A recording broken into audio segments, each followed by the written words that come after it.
it's me. I'm still asking you to pray, but I'm also saying thank you for praying. It's been amazing. Your prayers have not gone to waste. We have been getting PPE.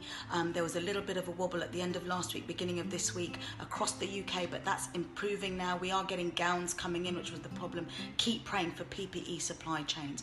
Thank you for praying, because we have plateaued across the UK. Certainly in my hospital, we're seeing less numbers of COVID admissions, still a lot admitted, and still a lot ventilated, and still a lot of patients unfortunately dying, but there's also a lot being discharged home. Pray for them. Pray for a COVID patient that they get completely restored, not just that they feel better, complete restorative healing to their lungs, so that they don't suffer the long-term effects of fibrosis, which will be a problem for them and a problem for the NHS. So pray like that.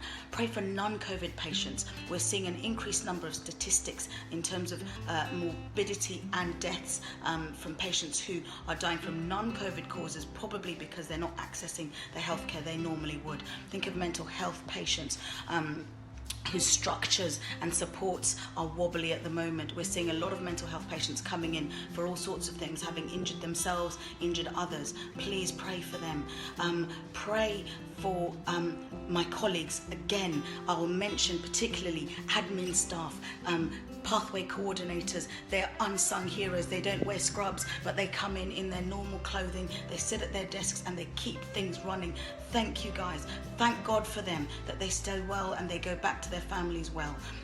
Pray for physicians, intensivists, anaesthetists, for the hundreds and thousands of junior doctors and hundreds and thousands of nurses and clinical support workers who are up close and personal with COVID patients day in, day out. It is exhausting, not just physically but mentally. You're dealing with the despair that you may not save them, and also the fear that it could be you, because we are treating our colleagues and our colleagues are dying. Pray for us. Pray for a block against that moral injury of seeing so many people pass away. Keep praying, keep praying, keep praying. We need you to pray. It is working. It is essential. It is pretty much all that we can rely on right now. We have a God who tells us that we are under his wing. We have a God who tells us that he's our ever-present help in times of trouble.